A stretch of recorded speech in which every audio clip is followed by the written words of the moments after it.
राधे राधे। जय Shri Krishna to all investors. कैसे हैं आप सभी लोग? होपफुली आप सभी बहुत अच्छे होंगे। और आज की इस वीडियो में हम बात करने वाले हैं advance chart analysis of TCS stock.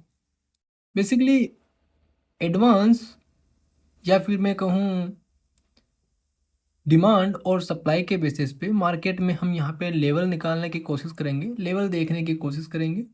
Market अभी काफ़ी बेरिश जोन में है मार्केट में। तो एक ऑब्जर्वेशन यहाँ पे बनती है, जितना हो सकता है मैं यहाँ पे अपना पॉइंट ऑफ व्यू आपके साथ रखने का ट्राई करूँगा। कोई भी बाय या फिर सेल की कोई रिकमेंडेशन नहीं है। हाँ, ये वीडियो आपके डिसीजन को थोड़ा सा एक्यूरेट बनाने में आपकी काफ़ी हेल्प कर सकता है। तो चलिए शुरू करते हैं, देखते हैं। टीसीएस का चार्ट आपके सामने ओपन है और ये मंथली चार्ट एनालिसिस है। एक कैंडल एक मंथ की है। ऑलराइट, देखिए सबसे पहले डिमांड और सप्लाई की थोड़ी सी बात कर लेते हैं कि मार्केट में किस प्रकार से डिमांड और सप्लाई क्रिएट हो रही है। अगर हम प्रीवियस अन्य डिमांड की बात करते हैं, क्योंकि मार्केट में मैक्सिमम टाइम किसी भी ट्रेंड में अन्य डिमांड और सप्लाई का ही यूज़ होता है। बाकी कैंडल्स को भी देखेंगे अभी, लेकिन उससे पहले हम एक डिमांड और सप्लाई को क्रिएट कर लेते हैं। पहले देखिए, प्रीवियस डिमांड ये थी, उसके बाद एक बड़ा सा जो है यहाँ पे ट्रेंड भी क्रिएट हुआ है। देन फिर उसके बाद मार्केट में फॉलिंग भी आई है। तो क्रिएट करके देखते हैं, क्यूएफएल लगा करके देखते हैं। अगर हम यहाँ से क्यूएफएल को क्रिएट करते हैं तो हमारे पास ये एक डिमांड है जो पुल बैक के बाद लगनी चाहिए यहाँ से। लेकिन ये डिमांड कंप्लीट नहीं हो पाई, इसका मतलब ये एक एक्यूरेट डिमांड नहीं है।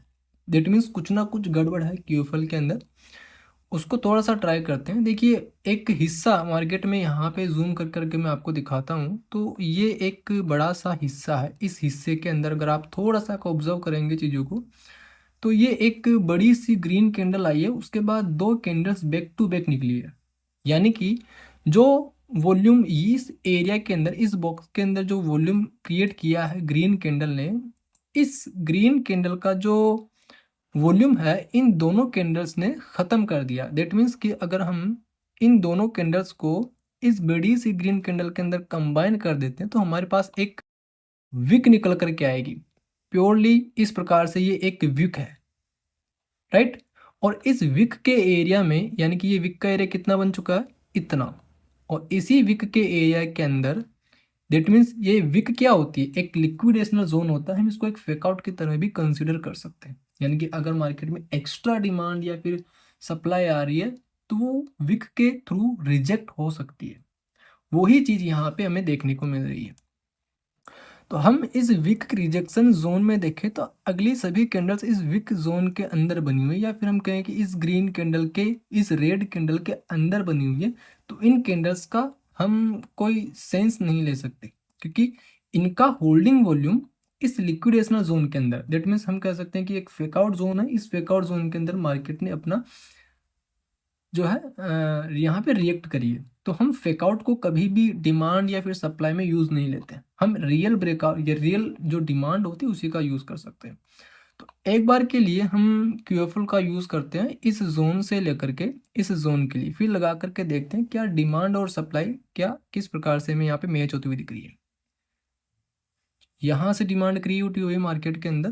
तो इस क्यूएफएल को यूज़ करने के बाद हम देखेंगे यहाँ पे हमारे पास डिमांड बहुत अच्छे से क्रिएट हुई है, और इसी जोन पे हमें बेरिश एंगल्फिंग भी देखने को मिली है। यानी कि एक रिवर्सल कैंडल भी देखने को मिली है, एक बेरिश पैटर्न हमें यहाँ पे देखने को मिला है।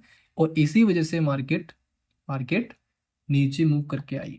अब कितनी सप्लाई ये यूज़ कर रही है, दैट मीन्स कि ये वाली जो डिमांड है ये हमारे लिए किसी काम की नहीं है ना। तो ये फेकआउट हमने कैसे कंसिडर करा है वो आपको समझ में आना चाहिए। ये सबसे बड़ी चीज़ है, समझने वाली चीज़ें यही होती है।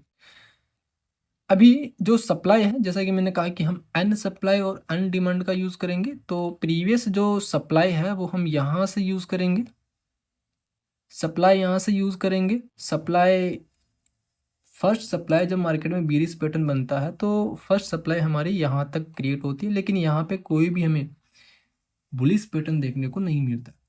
तो हम इसको क्या करेंगे, डबल करेंगे सप्लाई को डबल कर दो। सप्लाई को डबल करेंगे तो हमारे पास एक इस वाले एरिया पे मार्केट में रिजेक्शन क्रिएट होती है।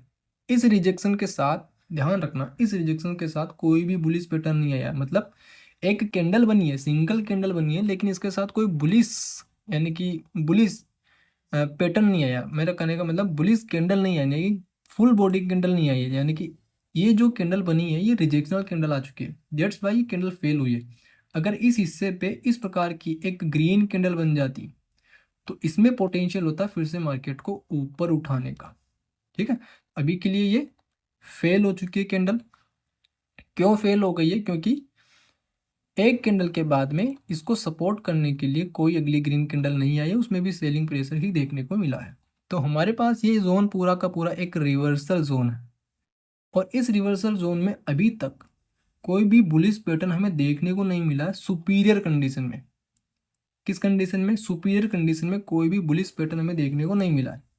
अभी ये एक पॉजिटिव एंगल्फिंग बनने का ट्राई हो रही है, लेकिन ये सुपीरियर नहीं है, सुपीरियर नहीं है। हमें क्या चाहिए? मार्केट में सुपीरियर चाहिए। अगर मार्केट इस प्रकार से मूव करके फिर यहाँ पे अगर हमें कोई बुलिश पैटर्न क्रिएट करते हुए दिखती है, देन फिर हम मार्केट में बाइंग साइड की तरफ चल सकते हैं, ऊपर की तरफ। लेकिन अभी के लिए मार्केट में कोई बुलिश पैटर्न इस रिवर्सल जोन पे हमें देखने को नहीं मिला है।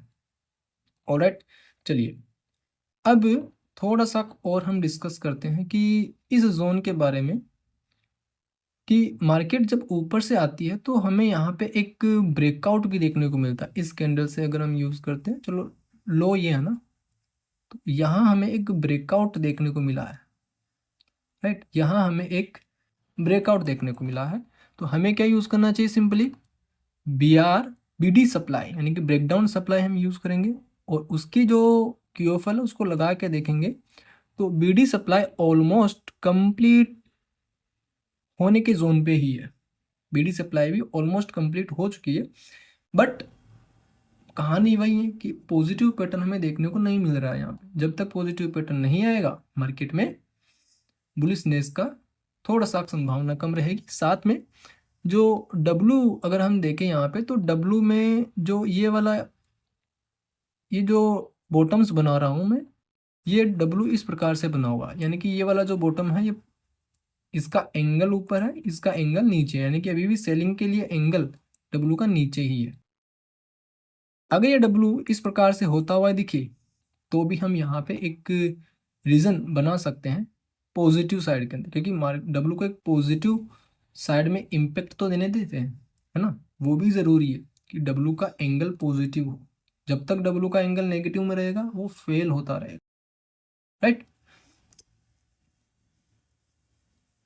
अब इसके बाद हम कुछ कैंडल्स पे नज़र मारते हैं कि अभी टारगेट देखेंगे। अगर यहाँ पे मार्केट में कोई बुलिश पैटर्न आता है तो टारगेट कितना क्या हो सकता है उसके बारे में थोड़ा सा डिस्कस करेंगे, लेकिन उससे पहले हम कैंडल्स को थोड़ा सा आइडेंटिफाई करते हैं। ये तो हो गया प्योर सप्लाई डिमांड के बेसिस पे, मतलब मार्केट के अंदर अगर हम देखें तो अभी सप्लाई कंप्लीटेड है, लेकिन रिवर्सल जोन पे हमें कोई बुलिश पैटर्न नहीं मिल रहा है, जिसकी वजह से हमें लगे कि हाँ मार्केट में अब वापस से एक बुलिश जोन क्रिएट हो रहा है, मार्केट फिर से बुलिश हो रही है, राइट।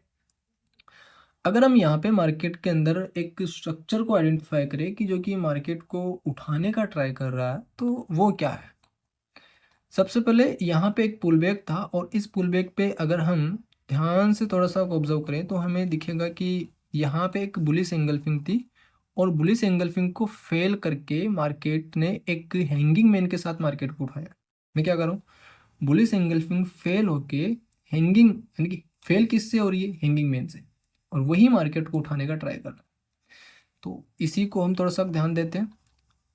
इस जोन पे भी देखते हैं तो बुलिश एंगल्फिंग है, फेल होती है, कौन करता है? Hanging man, and then market अपने आप को उठा करके लेके जाती है। और कहीं पे कुछ दिखे तो देखते हैं।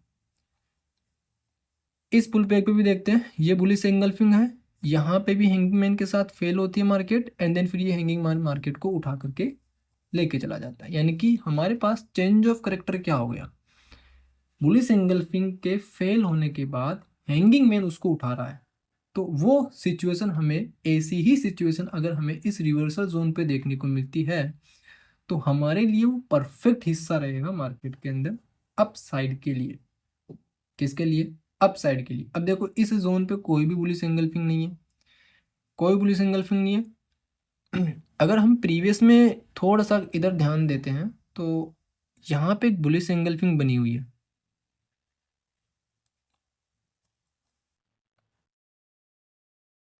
यहाँ पे एक बुलिश एंगल्फिंग बनी हुई है। और ये जो बुलिश एंगल्फिंग है ये किसी भी हैंगिंग मैन के साथ, क्या बात है। देखिए मैं कह रहा था अभी तक की पॉजिटिव पैटर्न आया नहीं है मार्केट में, लेकिन मार्केट क्या इंडिकेट कर रही है आपको, एक बुलिश एंगल्फिंग फेल होती है किसके साथ, हैंगिंग मैन के साथ। If we are combine both of these candle then we can see it is a hanging man, right.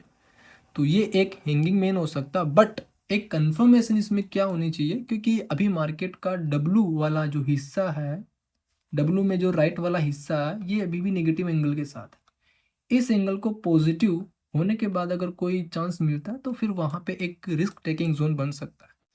तो एक पैटर्न यहाँ पे आपको क्रिएट होता हुआ दिख सकता है। किस प्रकार से, बुलिश एंगल्फिंग है, साथ में एक इनसाइड छुपा हुआ एंगल आपको यहाँ देखने को मिल रहा है। तो बुलिश एंगल्फिंग साथ में फेल होकर के हैंगिंग मैन आया हुआ है, जो कि मार्केट को हर बार उठाने का एक ट्राई करता है, राइट। तो मार्केट में देखिए कितना एक कैंडल के बनने के बाद में किस प्रकार से मार्केट में भी मूव देखने को मिल रहा है।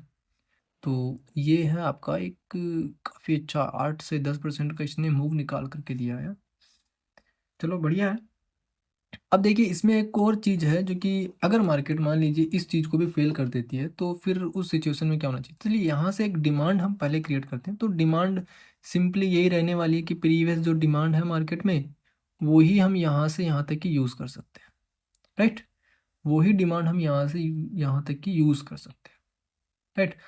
और इसका 50% जोन, इसका 50% जोन एक रीटेस्टिंग की तरह या फिर रिवर्सल जोन की तरह भी, अगर इस 50% जोन पे ध्यान देना, अगर इस 50% जोन पे मार्केट जो है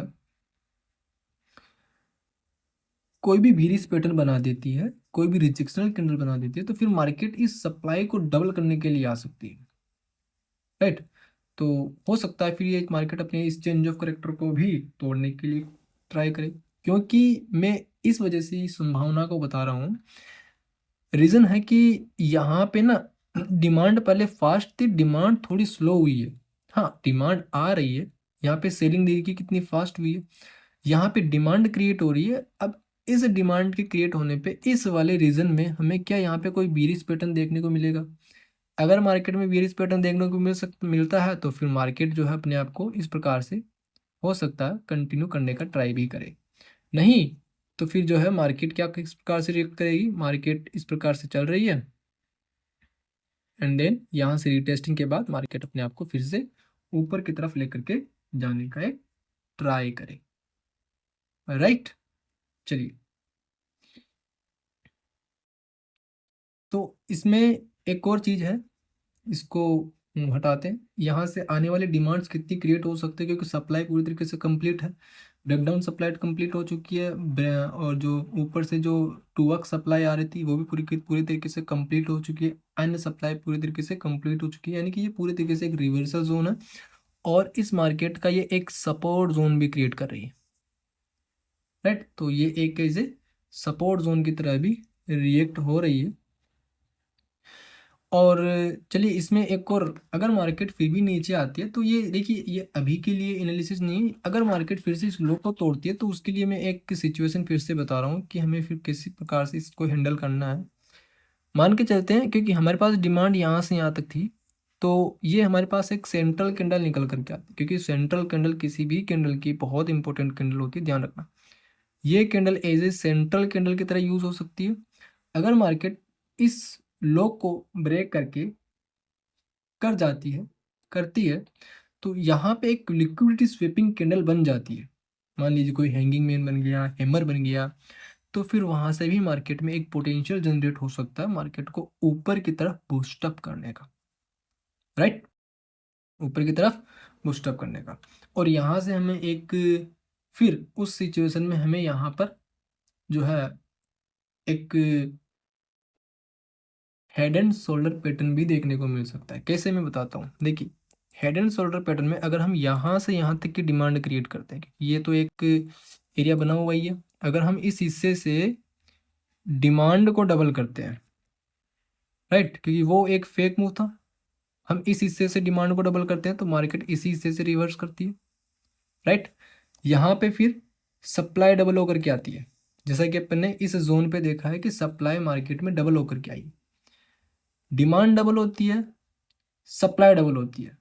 अब फिर से क्या होती है, डिमांड आधी अगर हो जाती है, अगर डिमांड इस जोन में फिर से आधी हो जाती है, इसीलिए मैंने कहा कि इस हिस्से में अगर बेयरिश पैटर्न देखने को मिल गया जिस प्रकार का इस रीजन पे बना हुआ है, जैसा कि पैटर्न आपको यहाँ देखने को मिला है एज ए बेयरिश एंगल्फिंग या फिर शूटिंग स्टार, वो पैटर्न अगर हमें इस जोन पे देखने को मिल जाता है तो फिर ये मार्केट जो है डबल सेलिंग लेकर के आ सकती है। ऐसी सिचुएशन में फिर मार्केट अपने आप को डबल कर सकती है, यहाँ से लेकर के यहाँ तक, एंड देन उसके बाद मार्केट में जो है अगला टारगेट यहाँ तक का देखने को मिल सकता है, राइट, यहाँ तक का देखने को मिल सकता है। और इसका फिर से क्या कर सकते हैं हम, 50% और 100% यूज करेंगे। 50% हमें यहाँ देखने को मिलता है इस एरिया के अंदर, राइट, और इसी एरिया से अगर मार्केट एक लिक्विडिटी स्वेपिंग कैंडल बना लेती है तो फिर मार्केट अपने आप को वापस से ऊपर लेकर के जाने का ट्राई करेंगे, ठीक है। तो इस प्रकार से एक हेड एंड शोल्डर पैटर्न भी यहाँ पे अपने को देखने को मिल सकता है। अब हेड एंड शोल्डर पैटर्न किसी को नहीं आता है कि कैसा दिखता है सर, तो वो मैं आपको दिखा देता हूँ कि हेड एंड शोल्डर पैटर्न आपको ऐसा ऐसा देखने को मिलता है। इसी को तो हम हेड एंड शोल्डर पैटर्न कहते हैं, और किसको कहते हैं, राइट। तो ये है हमारी ऑब्जर्वेशन, तो प्योरली डीप ऑब्जर्वेशन है। यहाँ मैंने डिमांड के लिए भी टारगेट बता दिया, सप्लाई के लिए भी मैंने बता दिया कि मार्केट किस प्रकार से रिएक्ट करे। अगर मार्केट ये जाते हुए मार्केट मान लीजिए यहाँ पे कोई बेरिश पैटर्न बनाती है तो फिर मार्केट अपने आप को इस प्रकार से नीचे ला सकती है, पहली कंडीशन। दूसरी कंडीशन, मार्केट अगर ऊपर चलती है, यहाँ पे कोई बेरिश पैटर्न नहीं बनता, देन फिर मार्केट इस जोन तक आ सकती है। और एक और कंडीशन है, वो कंडीशन क्या है कि मार्केट मान लीजिए इस प्रकार से यहाँ तक जाती है, बेरिश पैटर्न बनाती है, फिर से इस हिस्से में कोई एक लिक्विडिटी स्वीपिंग कैंडल बनाती है, क्योंकि सेंट्रल कैंडल है ना इस रीजन पे, जो कि एस आर इंटरचेंज की तरह रिएक्ट करती है। यहाँ से फिर मार्केट वापस से 50% रीजन को यूज करके लिक्विडिटी ले करके अगेन जो है मार्केट ऊपर जा सकती है with similar demand of this, ऐसी ही डिमांड के साथ। तो ये सारी कंडीशंस मैंने आप लोगों को आपके सामने रख दी है, चार्ट पूरी तरीके से ओपन कर दिया है कि किस प्रकार से इसमें change of character break of structures हो रहा है। तो this observation is only for educational purpose, not for buying and sell recommendation. Hopefully आपको ये वीडियो एक व्यू या फिर डिसीजन लेने में आपको काफ़ी हेल्प करेगा। तो मिलेंगे नेक्स्ट वीडियो में, तब तक के लिए thank you so much for watching this video.